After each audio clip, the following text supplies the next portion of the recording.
Est-ce qu'une moitié d'obéissance, c'est vraiment de l'obéissance?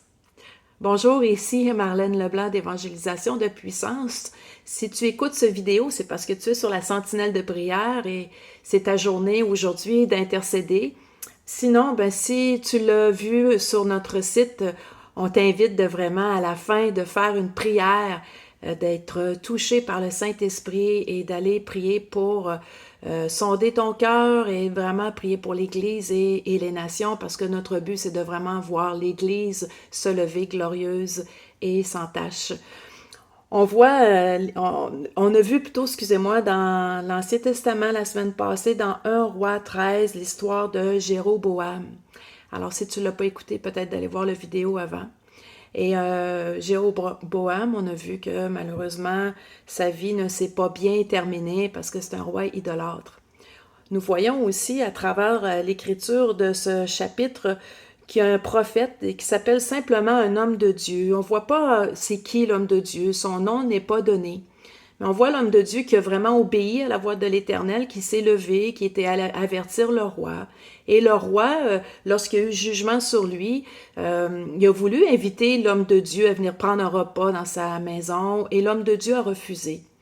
Quand on parle de repas, ça veut dire vraiment communion, et je crois que l'homme de Dieu n'a pas voulu aller communier avec ce roi-là. C'est pour ça qu'il lui dit clairement dans le verset qu'il ne mangera point.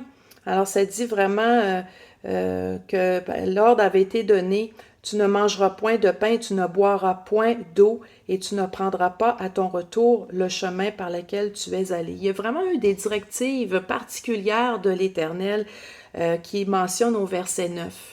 Et l'homme de Dieu, je pense que quand ça dit « tu ne mangeras point de pain et ne boiras point d'eau », on sait très bien que la représentation du pain, c'est le corps de Christ et que l'eau, c'est sûrement aussi l'Esprit Saint. Hein? Donc, la communion, le prophète de Dieu voulait garder son cœur.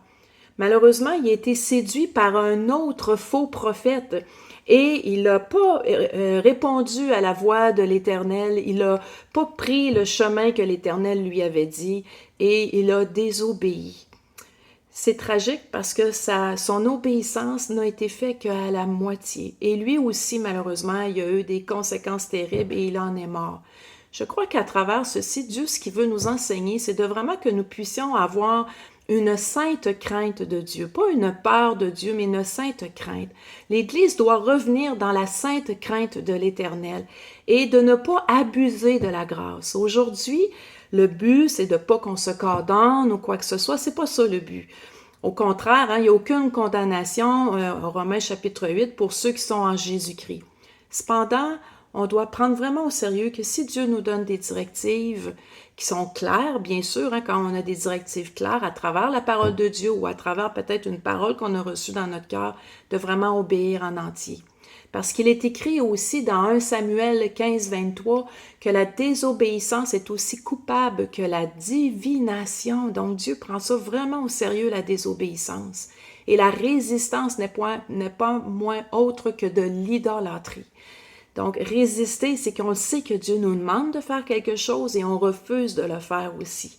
Alors, prions que vraiment la sainte crainte de Dieu revienne dans l'Église et qu'on puisse avoir un cœur obéissant, qu'on puisse se tourner vers lui et que les nations puissent aussi avoir cette sainte crainte et reconnaître que c'est Jésus-Christ qui est le sauveur de l'humanité.